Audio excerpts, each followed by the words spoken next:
Yeah. So you're going to enjoy this. You don't change your life. You don't change your personality. You don't become what you don't know. You just get rid of the stuff that makes you the best you have. And the best you are without worrying about associative skills that remind you of problems. Everything's fresh, new, exciting. Remember when you were 16? Yeah. And then you got responsible. And your life became very difficult. And then you made mistakes. And you say, I wish I could be 16 again. Yeah. This is what you feel when you go through this process. Okay. How would you describe it? Something like? That's what we've been talking about all the way here. How would you explain what the feeling is? What is it like for you? I don't know. We were talking. I feel great. I feel alive. Okay, I feel alive. Like when you were 4 years old. Yeah, it was hard for me, the 16th, so probably 4, Okay, so what? In the meaning of freedom, in the meaning of being, not poor in that age, but not naive, but with a lot of expectations, with the meaning of being more subtle, being more subtle on my perceptions, without putting on the key encuadrar, making like okay, this is a parameter or blocking the stuff. Yes, just. So what was it like before this? We were talking about that, and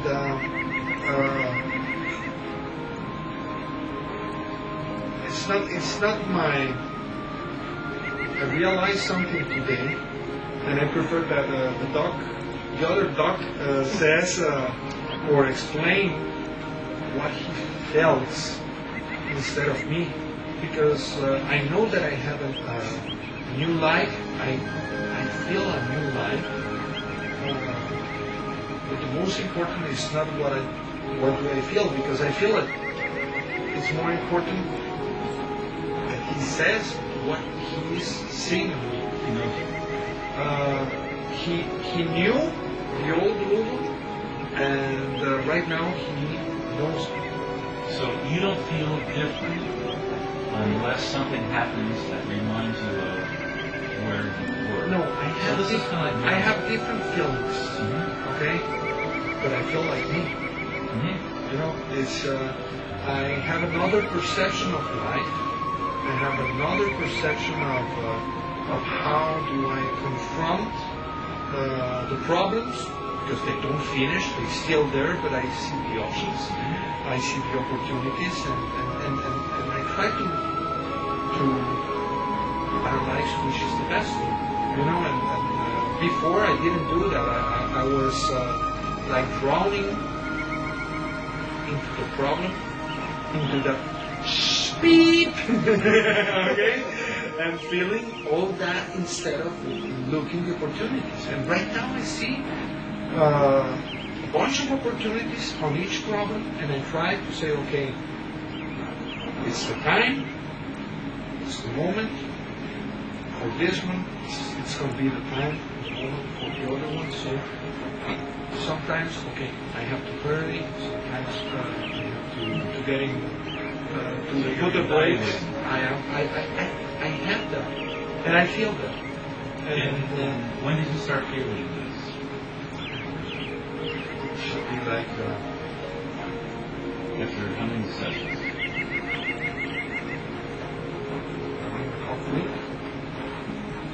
Okay, so you started feeling this. I start to feel this in a week, probably, but I start to realize it's a very short process, like I said to the doc, the other doc, okay, because today is the 25th, and I came here the 25th of December, and I said the first Is January 28th.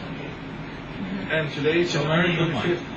No, because remember that our first session, it was in 2022. So we don't have even a month, and I grow, I change. I'm a new in less than a month. How bad was it before? You know. I mean, depressed, angry, hostile, insightful, like a explosive work. How would you describe it? Yeah, like you said, even I wanted to get rid of the old Hugo. That Hugo was ready to leave. He was dead inside, and the body, it was just a matter of seconds of time to finish with the body, because inside of me was dead already. Yep. So you were angry at the world. Angry, disappointed, scared, guilty of a bunch of things, of a lot of things, trying to solve the life, living for others, like we said before. I forgot myself long time ago. I don't have You've been this way for a long time. at least all my life. No, it's serious. At least all my life. And I cannot say, when we talk, you said, okay, you are going to retake control of your life. I can say to you, I never had control of my life. It's funny. At my 43 years old, I'm having control of my life for the first time. Okay, you've been seeing a psychologist or a psychiatrist when you were a child. Most of your life. All my life with a psychologist, psychiatrist. I even send them to read some beep. Okay. Because I said, hey man, you're telling me that everybody, or at least my mother, my brothers, have the problem, so why am I sitting here? Bring them here instead of me. No, but you have to understand. So they didn't solve the problem. They didn't. They wanted. So how does this compare with? Is this somewhat like psychiatry or psychology? No, this is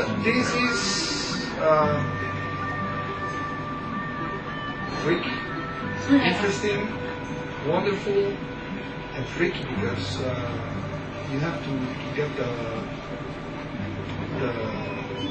you need to have the beep to get it. Okay, so Because why?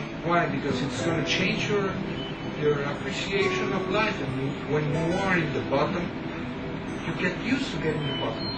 so this isn't like psychology. No. Well, no. Where this is- Conventional psychology? Not like conventional way. No. And what is this like by comparison to psychology? Or is there any similarity? No. It's totally and completely different if we talk about the Freudian way of analyze, or it's totally and completely different. I have one more. So Less than one. how would you describe this method compared to like a traditional? When Like when you described it to when you get in the bottom, okay, and you are ready for the change, and you are looking for the change for a bunch of years, a lot of years, this is like it's a miracle applied science. Okay? No. It's a science that you did, that you studied, that you developed, and it's a miracle because at least in this month, and it's not a matter of talking, it's a matter of feeling, and I feel. And everything today I realized, today talking with Adrian, realized that the people, it's not how do I feel, because I feel the change. The most important is how the people around me, they feel it. It's how the people perceive Sure. my, Because I know you. yes. Say it. What did you say? That even my all my hair was like crisping, like a what? Because I realized. Yes, no, but every day I have a shock because I realize every day that I have something that I didn't perceive before, and it's like I feel like a child growing with the marvelous things that is every little miracle that I have every day. And I said, wow, today I discovered something different. Like I told you a couple of the last week when I was here, that I said, okay, I was taking no, I wasn't taking anything. I was taking my shower. And I discovered, hey, gosh, I realized, you know, the word realize is so big when you understand what it means, that I realized that I have a big, very big purpose. It's like, it was like an illumination. It wasn't to feel good or selfish stuff. It was like, I realized that I had something very, very important to do. I don't know what. I'm going to leave the moment. But I feel it. Adrian, how long have you known? Like what? Like for 4 or 5 years? So you know him fairly well as a Yes. friend, As a friend, yeah. and you see the difference? Yeah. What do you notice? Well, I have to say that the main reason I'm here is because Google actually convinced me, not by words, just by seeing the change that is being shown, which is unbelievable. We've been talking because we know from 4 years ago, and he knows my problems, I know part of his problems, but most of the time, Google used to be one of those persons who likes to tell you what to do. He likes to help people. He really likes to help people. He's very smart. Yeah, he's very smart also. But the way he transcends you, what's called a message, is by telling you what to do. Which is sometimes he forget about the environment that every one of us has. You know, so probably one of the source or the solution that he has for a problem, for my problem, or the solution that he's telling me to do, maybe it's not the best for me. It's not because I have a lot of things to in my mind, so, or maybe a lot of things that I have to. He's controlling. Yeah, he's like a controlling person. Slightly. He's The other one. Hugo used to be like a hyperactive person who goes through life so fast that never goes all the way to the end. He changes a lot. He used to face a lot of words. So you know him now. Yeah. And one of the most amazing things that I noticed about Hugo is that when he called me to, actually I called you. Yeah, you told me. And I asked him, how's everything? How you doing? How's Camila? His daughter? The first thing that he told me is, you know, I feel great. And I was like, oh wow. Oh, that's you. That's new because most of the time when we talk, he was inside and a lot of different feelings, but most of them they were like angry feelings or not no faith at all. He lost it. He was very angry. Yeah, he was very angry, and but he used to have like these walls that does not allow him to see that maybe things are not so bad. So he preferred to go over that wall and pretend that everything is okay. That's the pretend. Yeah. What do you notice differently now?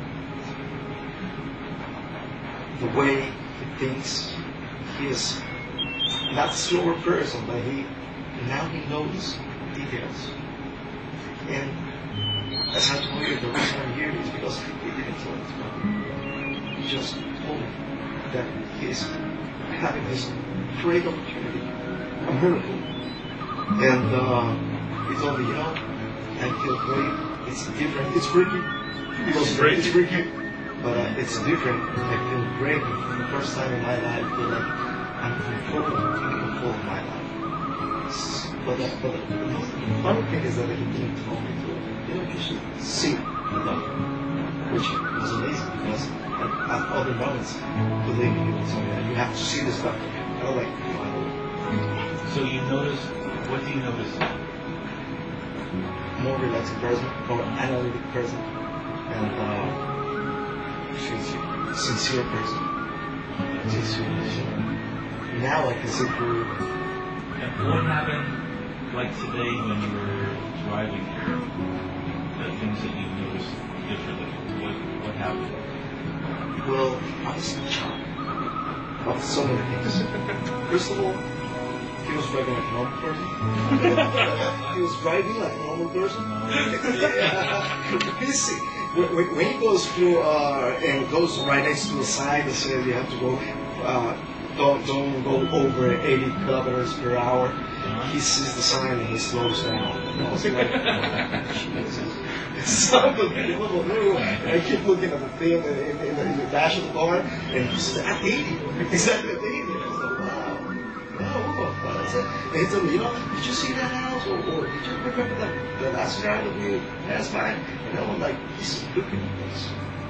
Most of the time he used to talk about. But it didn't make any sense. But of course we knew that he was trying to. It was like escape valve or something to just Distraction. Yeah, distraction, exactly.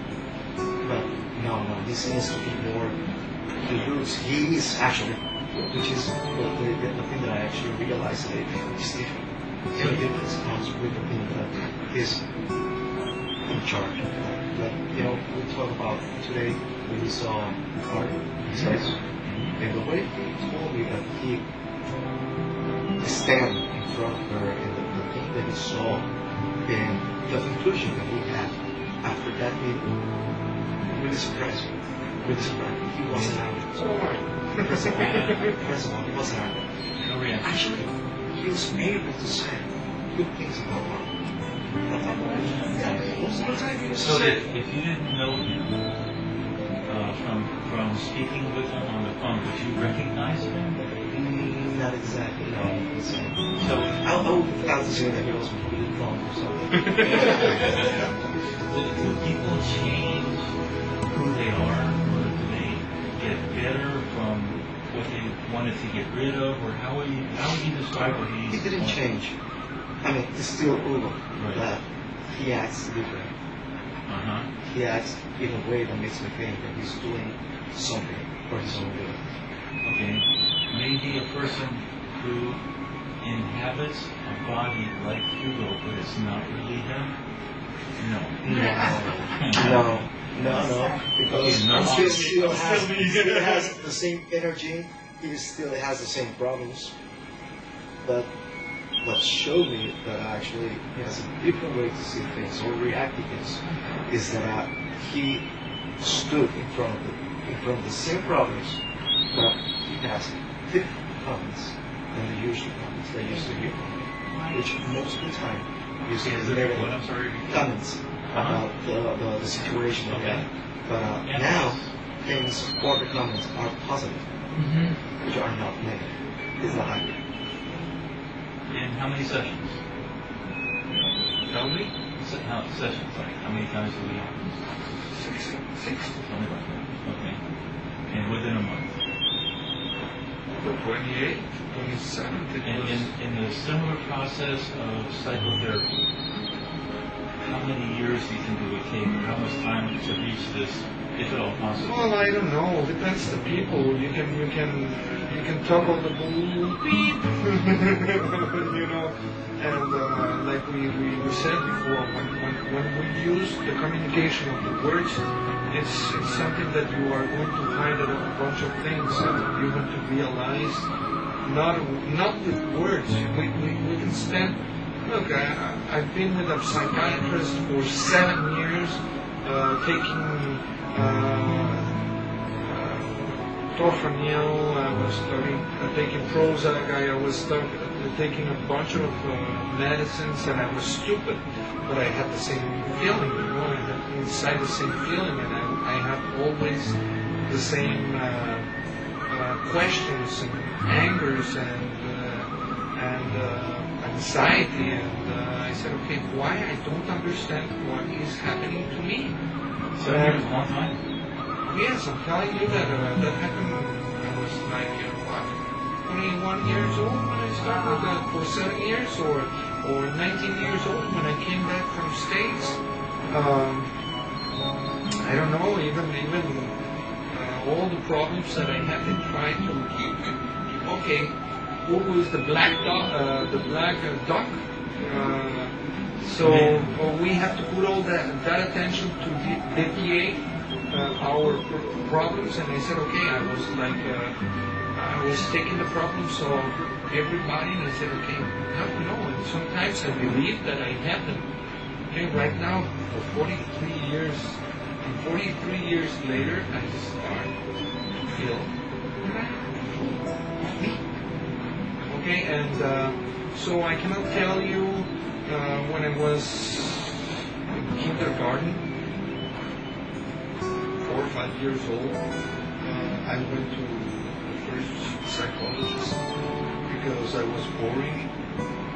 I got boring in the kindergarten, so it was 1972, 1970 something. So they said, okay, no, but he needs to. He has his IQ and everything, so that's why he gets bored. And you know the mentality of you have to do this and this, and why we don't do the things in a different. So always I had common problems because I got bored. I had I don't know how many years. You're just frustrated. Describe how you feel now. You know the word great? you know the meaning of feeling great? Of feeling taking control, I think. Of knowing that you have problems, and you have problems, and they don't go away, like I said before. But you have I have another perception. And I have, that's why I tell the people if they want to change. And I feel it. It's the most important thing.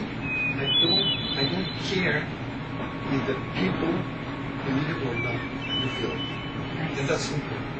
And I know that the people that I know and they knew me before, they are feeling something different. So, of all the feelings you can describe, you say you feel great, happy, fulfilled, Peaceful. More cold mind. When cold mind, I mean it's not being more analytic. I don't analyze the things in the okay. I have no. It's having the instinct, having the instinct. Okay, I have. Go down, back with everything, be with everything, feel, and try to be a little bit analytic with the things, but with the instinct. Okay? And go there. Yeah, a bit of space, you see. Yes. Very relaxed. I have fulfilledness. I have, you know, like, for example, there is something that I have to tell you. I sleep much less. You know, today I went up around 4:30 in the morning. I have more time, like being active, like I have to wake up. So you sleep better. I sleep deeper, and I woke up like, okay, I don't feel. Okay, I feel tired when I am with you. But in a good meaning. In a good meaning. Why? Because you make me work. Every word I told him, every word that Stephen is telling you, it has a purpose. You see this nice face? So be careful because everything in it, I have to analyze it, and so that's why I get tired with you, and I'm telling you sincerely, because right now I understood that every little word, as insignificant that your husband says, has a big purpose. And you are up here, like in San Jose, 200 kilometers away, and that's why right now, after the 6th session, I said to Adrian, right now, every small word that you say has a purpose. I understood. But I didn't ever tell you that. You just perceived. Of course, right now I understood. I understood. I got why Stephen told me this.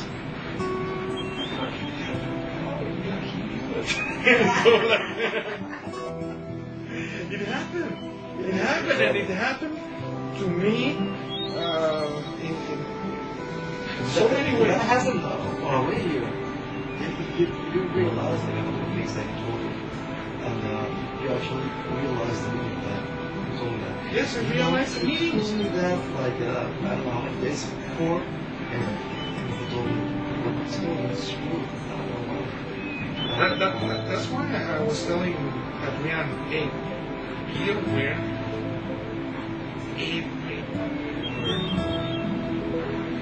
how he put it. I understand right now why he speaks in English. For us, in Latin American Indians, we have to learn how to speak and understand the English instead of the first world guys. You know, they have to understand our Spanish. But well, at least I got the message. And the important thing is I got the message. But you have to learn how to express yourself and put in the meanings in Spanish. To have that use of the language would be, to me, a miracle. Because even a syllable, part of the word, has such impact that in Spanish I would have to think of something that's similar. And for us, and it's the same. For us, it's the same. It's just that you when I know you don't get it, I have to re-establish a different way to communicate. And so that when you do get it, you know. But in Spanish, if I were to have to explain this in Spanish, I wouldn't know if what I'm saying is correct. So we're gonna do the job. Do the job. So rather than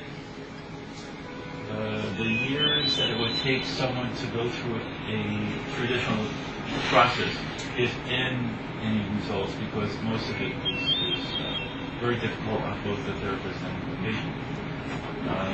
With this, people say it's not a hope.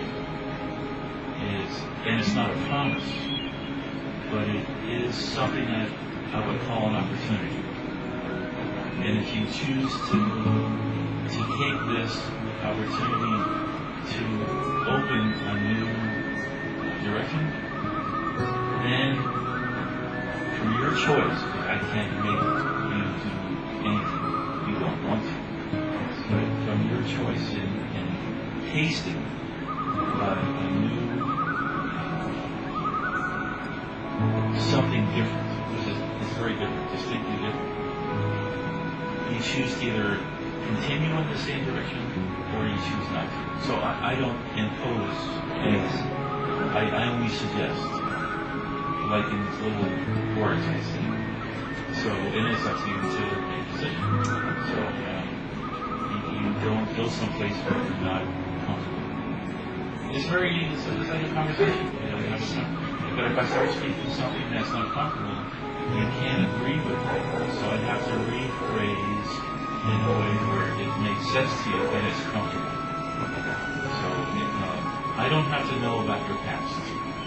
I don't need to know your history, which is very affordable to get the process to where you want to go. So that we can leave alone, unless you want to vomit. Yeah, I have a place where you can. A vomitory, a Roman vomitory. And I'm sure there's a lot, because that's the price of life. We live life and we pay the price in many different ways. And unfortunately, the pain that we acquire becomes our uncertainty for the foundation that we build an insecure life. So I can say this. Once the vomit is disassociated, you then become very certain that the path and the direction that you are choosing will be from strength, wisdom from experience, and with conviction of knowing that's when I know that's right. Because you know when it's not, and you know when it is. That you can be sure. So I don't pull you, I don't fight with you, we don't have a conflict. So traditional therapy is very exhausting for both the patient and the therapist. And I feel that hopefully someday that this technique, this method, could be utilized not for the benefit of the therapist, because economically it would be a little different, but for the person, the patient. And if the therapist would realize that the work that they do could be monumental, as in Hugo's case, the people that know, are familiar with these changes, how would they not want to have this for themselves?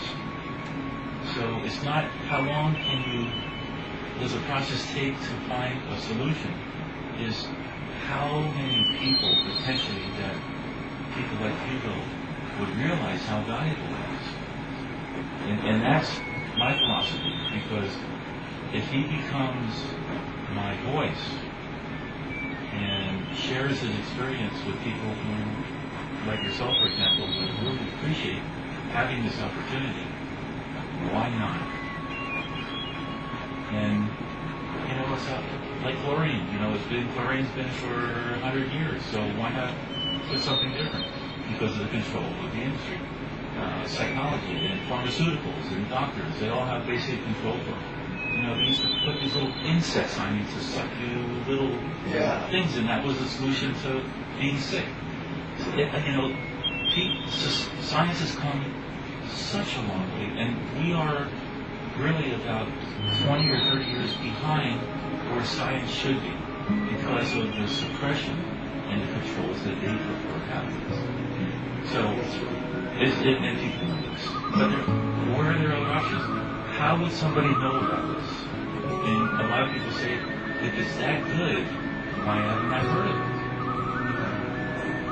Well, somebody said the earth is not flat, and it took one guy to prove it. Men wasn't meant to fly, but we are, because we wanted to, and therefore we can. Why not? So, he's an example of what this does. Thank you. And for the opportunity.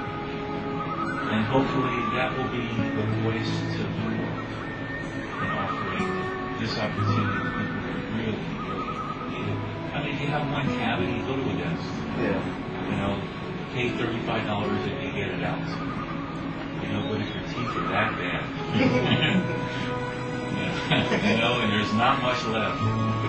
Go to a specialist and somebody who knows what to do. Yeah. Instead of waiting, 47 years, or 43 years. It's a long life, it's a waste. Imagine what he can do now instead of waiting until he's 50. Really tough. So, having said, this is good. What would you like done? I mean, do you like a full denture? Do you want to... I want the whole treatment. I want the same thing. I want to be happy, of course. I want to forget about the pain. It's not only the physical pain, because I say that when I have like this mental issues going on. It's unbelievable how the last 3 months it has also converted into body physical symptoms. Affecting your work, My work, my life, the way I react to problems, the way I used to be more. I used to be like a person who can solve things easily. Not now. How long ago? Like a year and a half ago. So this is coming to the end of your road. Yeah, I'm at the end. Okay. If I feel a little bit hopeless. have you seen a therapist at all? You can see. I was about to start seeing a therapist in 2 weeks. I also saw one therapist, but it was kind of frustrating because at a session for like an hour, he talked about these problems for like 42 minutes. And then he tried like to put me in the same level as I was, but he started talking about his problems. Like, at some point it was fun because at some point I thought like I needed more. You were his therapist. Yeah. I thought You he had was somebody going to to talk cry. to. It was unbelievable. Yeah, he needs someone to talk. That's what I thought exactly. I thought this guy really needs someone to talk. He should be paid for this. No, but it was frustrating because he couldn't help me. Okay, now I want to ask. I also took some medications. I took an antidepressant pill, which for 4 months. And What is it? Organic? What is that? no, it was what's the name of this? I forgot. Not living. No, not lithium. It was antidepressant pill, which is called Lexapro. Lexapro. Yeah, I forgot the name of it. Okay. If we didn't meet, I'm sorry. that's okay. If we didn't meet, where would your life go? And what would it be like towards the last part of saying, I can't do this, if that's the direction? I was feeling so hopeless. I was getting to go big fun and couldn't find like a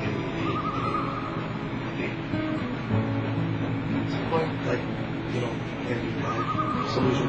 So you were facing Yeah. like saying that's enough. That's enough. I'm gonna take the pain So what's the reason?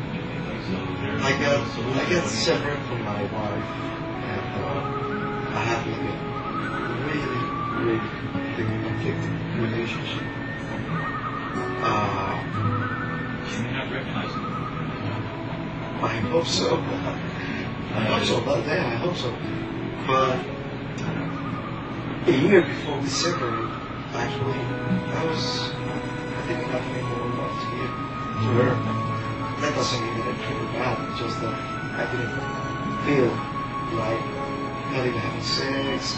I wasn't able to listen to her problems and her conversation.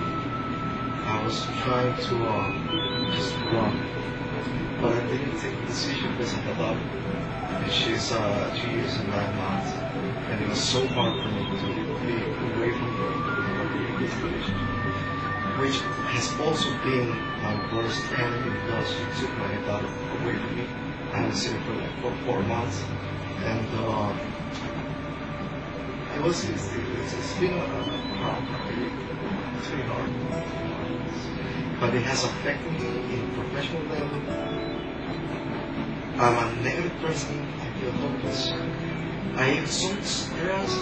There are like a few days out of the week that I feel like I have this inspiration thing and I think about new projects. But once I start writing those projects down, instantly I found a barrier or something. At some point I feel that it's not going to be a better idea. Yeah, What do you do for? I'm a doctor. Yeah, I work at the. No, I'm doing my specialty on palliative care. Palliative care.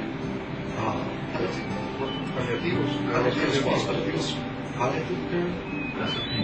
What is it for? I'm not sure. It's helping people have a nice day, not overcoming life. My sister is a nurse and she specializes. That's what I'm doing. Yeah, I work at the emergency department. So I've been working at this emergency department for the last 4 years. So my life, it's been like it's been fast. It's been. So you have something to offer a lot of people. Oh yeah. 20 hours a day of work? Yeah, I work 20 hours, 16 hours. So we got to get you back in the back. We got to get you back. I hope so. It's been hard because I used to be more open to hear people's problems, and I used to be more understanding and used to give good advices because I believe that to help a person to heal is not only about medications. I'm working in a very special place. It's a conflicted zone, so most of the people go to the emergency room, not exactly for medications. Sometimes they just stop the talk. They need to feel listened. They need to feel like somebody is cares about them. But it's really hard because even though I want to, I can't. And a lot of people try to find me every day to just talk. It's hard to share what you don't have. Yes, I can't give good advice because once I start talking, for example, if this person comes to me and starts to read about a problem with her daughter, with her ex-wife or I just can't. We're going to get past that. What is today's date? Sorry? That's So it's 25th, January 25th. 2011. Okay. Would you mind if I provide some of this information to others that may need to have a chance to have this experience? Okay. So in our process, I would like to make a recording of the process and or the history of your progress. And you don't have a problem. No, I don't have a problem with that. And someone else. I'll be honored. Actually.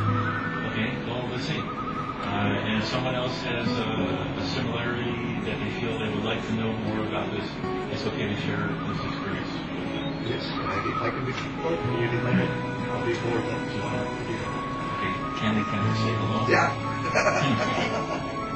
Thank you. Hey boys, get ready!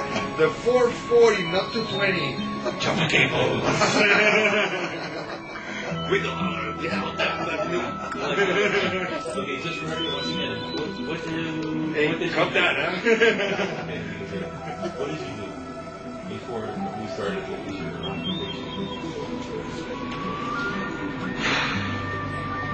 Right now, nothing. I mean, you were in charge of, and you were. Okay, I had a degree on industrial engineering. I was the manager and the owner of a painting factory here in Costa Rica. Without doing names, fine. So you had big responsibility. Yes, I did work with forest, 5,000 people, in a plant. It was like 1926 when I had the factory. In the factory, directly with me was 110 people.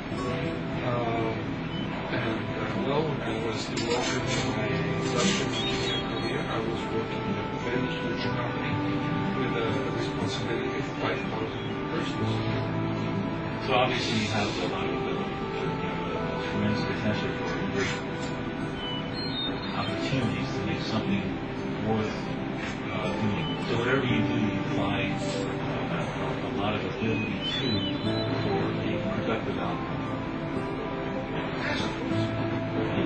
It's not like you have a very easy life, a simple life, basic. I was running at 200 kilometers an hour every time for everybody, but not for me. Congratulations. Okay, so you want a break?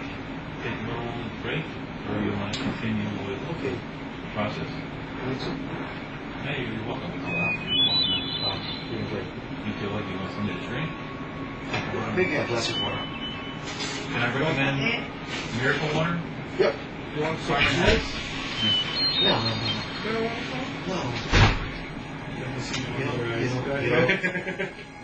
I feel more comfortable when I talk. More comfortable when I talk. When I don't talk, I just get like... You're self-conscious. Yeah. Which also has been like a big problem because at one point I discovered that when I separated from my ex-wife, it was like a therapeutic. It was like therapeutic. That was therapeutical. Yeah, it was therapeutical to talk to people because we have a great work. You want to be able to We have to talk to people. To vomit, exactly. release the steam. Yeah, exactly. Which is And I did to many people because we have a great work group, and but that has also become like my worst enemy because after telling people, after expressing myself, most people keep asking me every day about, for example, my daughter, and I have to kind of figure out a different way to deal with that. You can't mix your personal life with your patient work. Yeah. Well, I don't think that'll be my patients, but my co-workers. And it's, at the end, results being very painful, being asked about the same thing every day. Cheers. To new beginnings. Yeah, to new beginnings. That's very good. The student runs with people who know I'm never good. Okay, this word is sweet. Would you like to know about the process? Yeah. How it works? Yeah. Okay. Do you have an idea from Hugo how the process works? Hard work. This being, which is the reason I'm here. This being telling me like just small things. It's been very, very interesting. But I don't have all the details. But just for the things that he had told me, he has told me, and it's been very interesting. Just by seeing him, it's been you did fix this guy. This is great. I wish I had a blackboard. I have it's easier to describe the process with figures rather than words. That way you can see basically how this is possible in an analogy, in something that you could identify as something similar. The brain is like a computer. It's actually considered to be a biological computer. The memory is like a computer. It stores information, which is divided amongst different parts of the sensory perception throughout different parts of the brain. For example, in this experience, you're seeing the visual experience. You feel something. You hear the sound of the air conditioning. You taste something from today. So this complete experience is being stored into a memory cell called neurons. And they're quite a number, 200 million supposedly. I believe there's considerably more than this, according to the speculative data. In that each of this sensory perception is being stored throughout the different areas of the mind, the brain, yes, the mind, the database, in its 6 different senses: visual memory, sight, sound, taste, touch, smell, and emotion.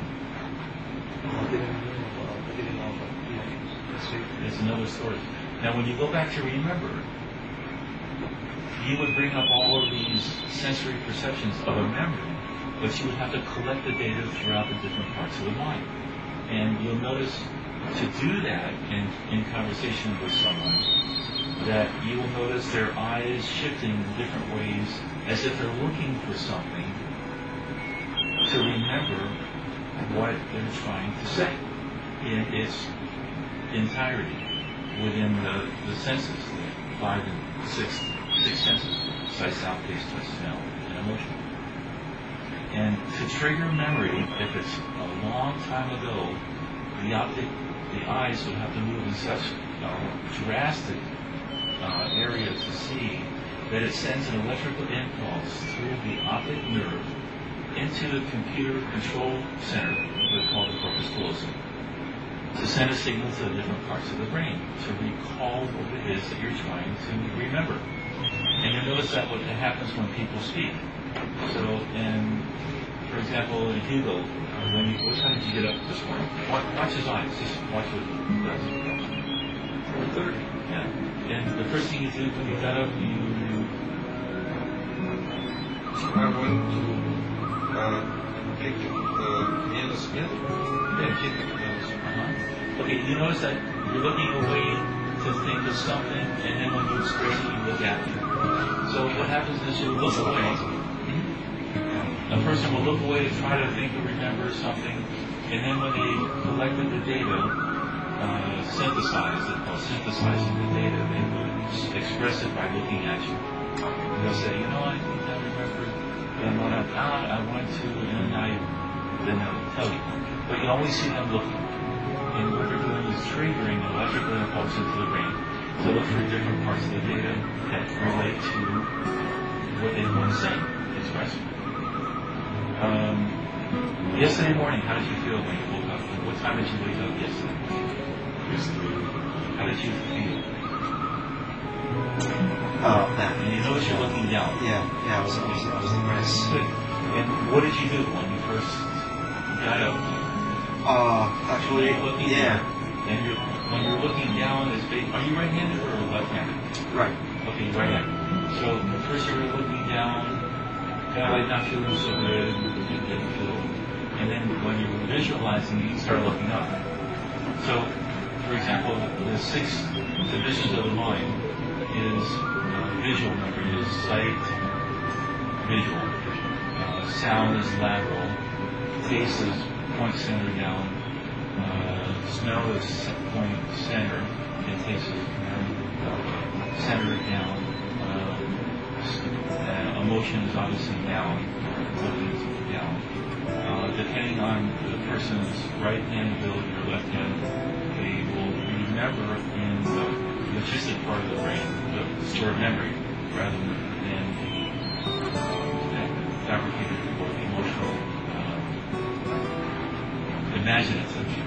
So the brain is divided into 2 hemispheres. You have the analytical, logic, dissecting, scrutinizing, and then you have the right brain, which is more creative, inspirational, sensory perception. And so the media, which is the division between the 2 hemispheres, the recall is generally in a right-handed person and the left side, what they're trying to remember. And if they're enjoying a creative moment, they're going to look towards the side. This is characteristic to how the optic nerve stimulates memory by moving the eyes to send electrical impulses to the memory cells called neurons. And the connection cables that connect to these various parts of the brain, the connection cable is called a synapse. So you have this, the connection with that.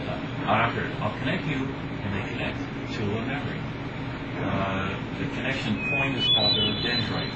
That's the thing that actually connects the point. So what we do, like a computer, you go to Outlook, open Outlook, and there's your emails. You go to the address book, and you enter a name that you would like to know what their email or phone numbers are, and you enter the name Sanchez. Now, when you enter Sanchez, you have several options. And there's, say, for example, 5 or 6 options. When you enter into the biological computer the name guilt, it does the very same thing. It goes into the memory database, like the computer, and tries to remember all the things that associates with at a subconscious level to bring it to the conscious to be able to express it. Okay, so far? Yeah. Sure. Yeah. Okay, so there's things throughout there's things that happen throughout your life for as far back as you can remember and even further of all the things that relate to feeling guilty for what you did. And those are parts of the building blocks of pain. And that becomes the associative skills that you develop when other similar occurrences happen that you bring into that experience, because all learning is built by association. Oh, yeah, great. So I would go to your database and how this works, like sitting at a computer and communicating to the computer, to the keyboard, this way through words. Identify, but don't express the whole entire memories of your past that resemble, associate, or are linked to guilt. And you would go, oh, I remember when I was a kid, even way before you remember any of this, because subconsciously it takes milliseconds to connect to those occurrences via these cables called synapses that connect to all the neurons. I would say you probably know about 4 or 5 things. If I ask you now, can you remember? I don't really answer. What do you remember that you associate with feeling of guilt or having felt guilt for what you've done? And you would have to think for a few things, and you would go back and, yeah, I remember that one, and I remember this one. But at a subconscious level, it's milliseconds that it connects to that database, and then it brings it through the command control center, corpus callosum, for example, and then it brings it up to expression. In this case, I don't need to know. What then happens is I ask you at a subconscious level, feeling that you would associate with very clearly, that anything that associates those experiences, that of all the senses that relate to that experience, only disconnect the dendrite, the point of connection, to the memory cell that holds the pain only. But don't disconnect the experience. And in milliseconds, your brain will go through something, and you'll feel it. You'll actually feel it. Reconnecting, disconnecting, repositioning. It's almost like there's a massive operating system. When you go to the old operators, they pull a wire, and then they say, hold on please, let me connect you. It's like this, but imagine like 1 million people. And that's how much stuff that's going on in several million different occurrences that it's going through to isolate, associate with, or retrieve that memory in its full spectrum. Sight, sound, taste, touch, smell, and emotion. And then what it does, it says, okay, I've identified pretty much all of them. Even to when you were a little child, what do you want to do? And then I would ask, with your permission, because this is you. I'm just, communicating like a computer, but doesn't. If there's something wrong with the computer, a crash database, I can't, and it won't. In your situation, if you feel uncomfortable because you're afraid or you might lose something, you won't. But you might offer a few just to sample to see what the experience is like. The first time. The second or third time, it's a brainwash. Yes. Because you know it's you don't feel electricity, you don't feel a zap, you don't feel like you're going into another dimension.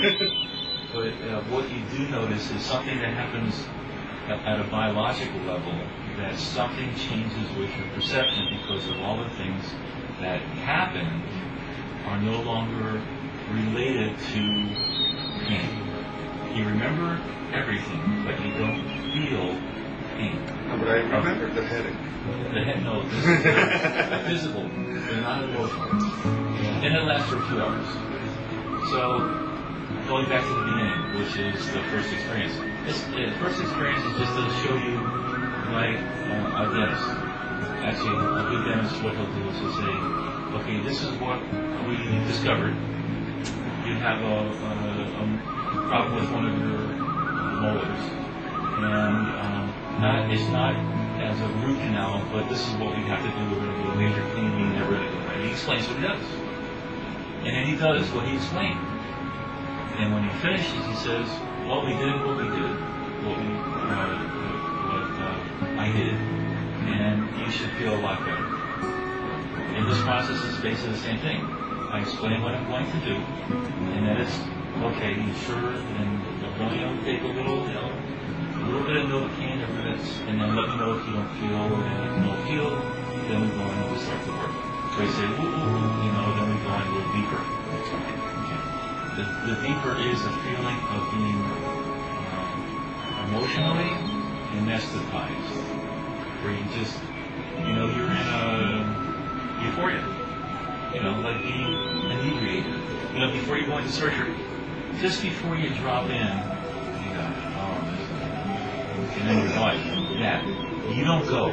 You're not going into some place where you lose touch. You are aware of everything. Sometimes you might want to fall asleep in a sleep state. You still hear. In fact, if you're having a conversation with someone, they are saying something that's really interesting, and you're locked on this conversation. And somewhere, someone is saying something about an experience that you can relate with, and you go, wait a minute, I've been there. So you're not listening to everyone in the room because you're listening to the person you're engaged with, but you hear everything. So that you can be sure of. Unless you stick something in there, and then there's nothing I can do. So the cool part is, it's a process. It's not painful. It's liberating. The symptoms that people feel varies depending on degree. One would be physically lighter, unfamiliar with the surroundings, because the perception of what they associate with their current surroundings feels different. Imagine not having all this pain, and it's like you see things, because everything's built on association. All memory, all learning is built on associative memory. Things that you experience, brings people that you meet. Like in this moment, yeah. You're talking to me, and I just noticed that there's a doll, right behind you. Mm-hmm. So I associate that with my little daughter. There you go. We're creating feelings. Feelings is an excellent way to learn. So the difference will be that I'm able to see you, I'm able to connect with you, Sure. and at the same time I'm able to see the doll and not to relate that to the pain of not having my Correct. daughter. None. Zero. And then I would after the cavity is removed and we put the filling and you feel, that part is done, I ask you, and I start touching to see if there's anything else that may still have resistance or resilience. And of course, you would then say, I remember, but I don't feel. Or I feel a little sad, or I feel a little something. And then we've got most of it, but there will be a residual of something until the next session. So how the process, we go, this is what we do, this is what we say that we do, this is what we do, and then this is what we did. In the next session, I reinforce what I did, begin a new experience that we discussed beforehand, prior to, come out of the experience, and then ask, of course, discuss it before we went, and then after it's done, I say, how do you feel? So then we reinforce it basically 3 times. One is before to discuss what the next step is, reinforcing the last experience, conditioning the experience, and then sensing the experience when the work is done. So okay, how do I feel? How do I feel? And then we go to the next. So it's bringing part of the last into the present experience, discussing what it is that you want to pursue in that same session, reinforcing the previous session, beginning a new session, and discussing it afterwards. So, and it doesn't take a long time. And time is, of course, very valuable, because if we lose the reinforcement phase of this, you will have a tendency to go back if it's not reinforced. So, and also I suggest don't drink, because inebriation affects the equilibrium, and your perception of what the experience has offered you may be polluted, and it may be misperceived. And alcohol does that, because the perception is completely changed. So I recommend during this process that until you're finished with the program, don't drink. How about a little cup of wine? After like a little cup of wine, you say, I think I like the rest of the bottle. Okay, and another thing is, I'm going to suggest to you, is study the commandments. The one that I saw. Yeah. Okay. The most important part. If it doesn't feel right, don't do it. That's the rule number 1. Because if you bite the apple, you can only go back. And what you go through, and the success that you have, unless you can afford it, don't go back. Because my objective is to get you home. This place that you know you own is yours. Your place of peace. The home is where you feel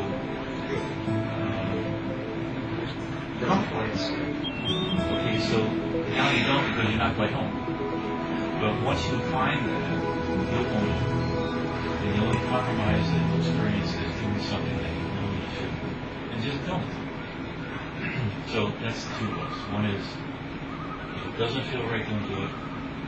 And follow the process with commitment and conviction, which basically entails, requires you to listen to the session when either you wake up in the morning, which preferably is better, because you begin to start your day with all the feelings of these imprints, triggers, that provide you with the kind of day that this allows you to flow through, basically flow through.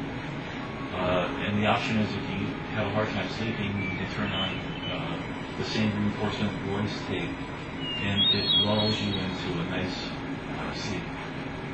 This is very comfortable. Is not a lot of sleeping problems. Yeah. No, it's because of the process. So, questions so far? No. And, It's clear. It's clear. Good. It sounds well, he was very familiar with, even from the beginning. And at the beginning, it's more of, you're at a place where you're buying this shoes.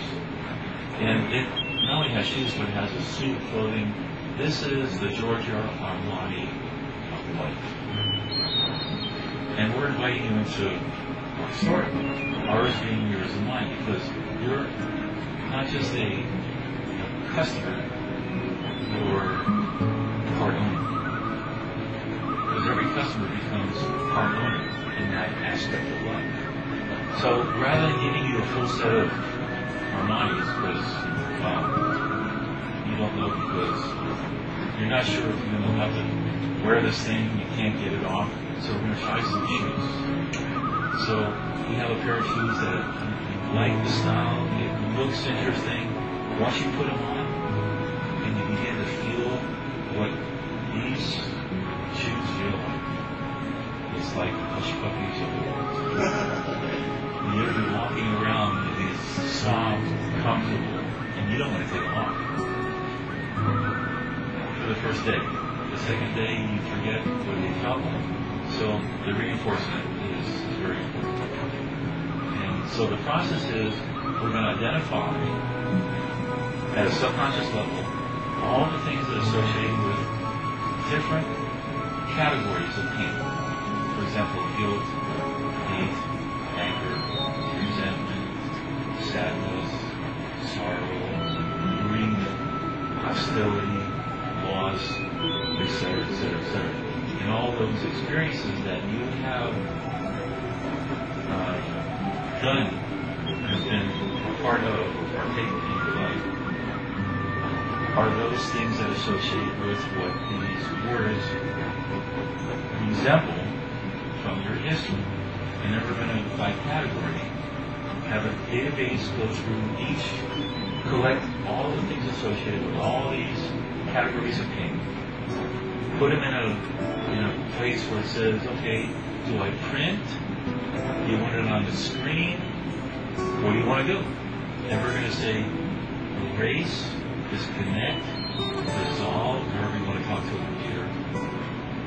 All the things associated with those memories, but only the connection to the pain of the emotion that retain the feeling of that's it.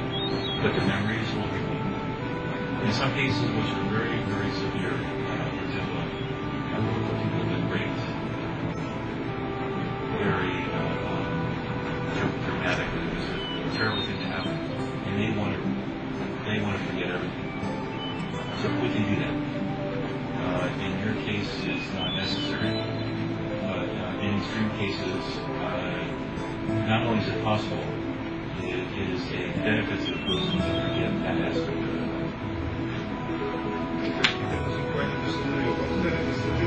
They got some years of studies in medicine. Don't remember anything. What was that? Only what you do only what you feel comfortable and is okay to do. You don't. First rule. I can't say we're going to take. Well, no. I like this tooth. No, don't take it out. Okay. Well, we'll try to save it. So this. You tell me what you want, and this is what we do. Did I miss anything? You remember? No. And then you'll feel like a bird. Mamacita, I'm going home. You know? Yeah, take me home. Getting home. Yeah, you're going back home. Take me home. Yes.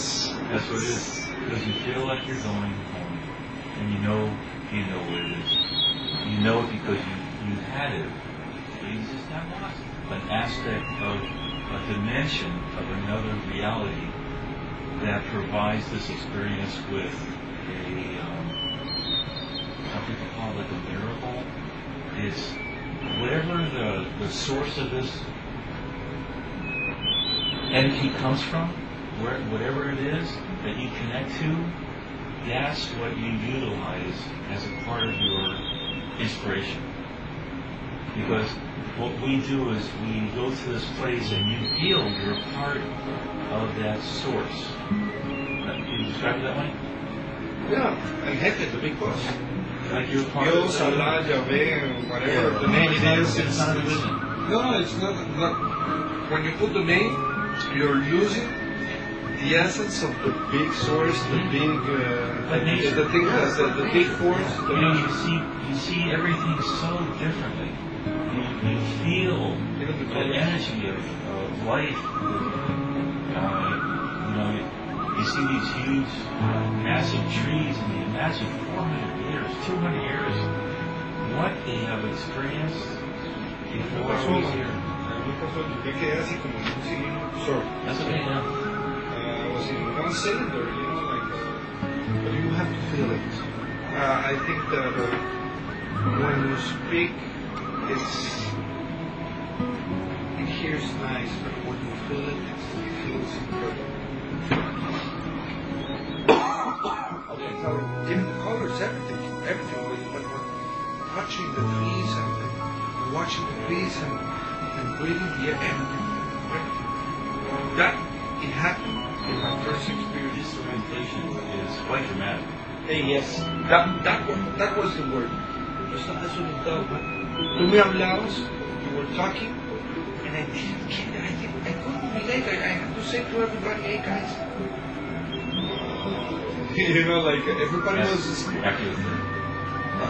Because we took so much, we disconnected so much that his associative relationship to his environment was so drastic that he could not relate with anything. The rest of the day, in fact, he had to go to sleep. And the next morning he woke up and started thinking of trees, the feeling, and you know, then he started putting the pieces back together. Yeah. But the good stuff. Sting was starting to speak in time of feeling. You know, like, what are you talking about? You know, and I was saying, I don't feel anything because I couldn't relate even the words because I didn't understand. You know, don't leave the house. Okay. In fact, I recommend you do not drive for at least half an hour.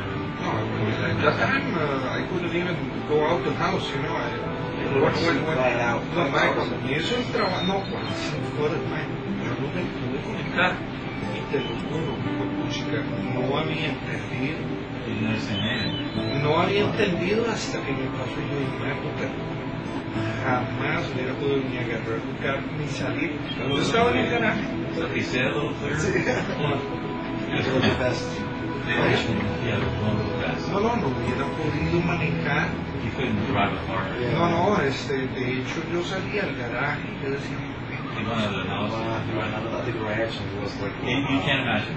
no, me decía, pues una vara. Es que no hay ningún trip de la droga. Because there's a lot of stuff. Yeah. The more stuff, the more you don't believe it, the more traumatic the experience.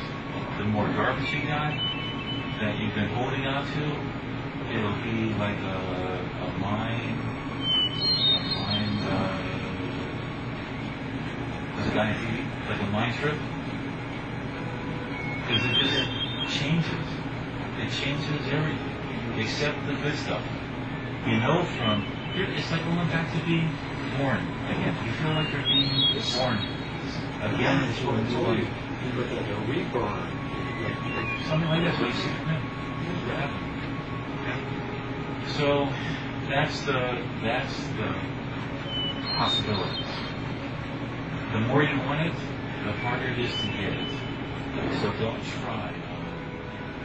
But the relaxant, like a tranquilizer, is endorphin that's released under this program that I'll program into your computer. Is simply close your eyes, take a deep breath. And then by doing that, the brain identifies what that instruction is supposed to do. Like, I program into the computer, open this program, and I identify this program as a database that has all of the information associated with aeronautics, for example. And I open a database. So to open a database, it opens that which it associates to. In your case, it will be opening the computer is taking a deep breath, and when it opens, you release what it then would display into a database of aeronautics, for example. In this case, it's opening a database to release the chemical endorphin. And you feel a flush. You You feel a sensation, well, the chemical being released, and it saturates everything. You feel it going tingling everywhere. It's a trick. So your brain being hardware, the mind being the software, we can program the brain through its software to do things that are not as before, which you've been programmed in a different way to become productive. We're going to eliminate all that. Where you have nothing holding you back except you. Nothing, no one, no occurrence, nothing that would stop you from being all that you wished to be.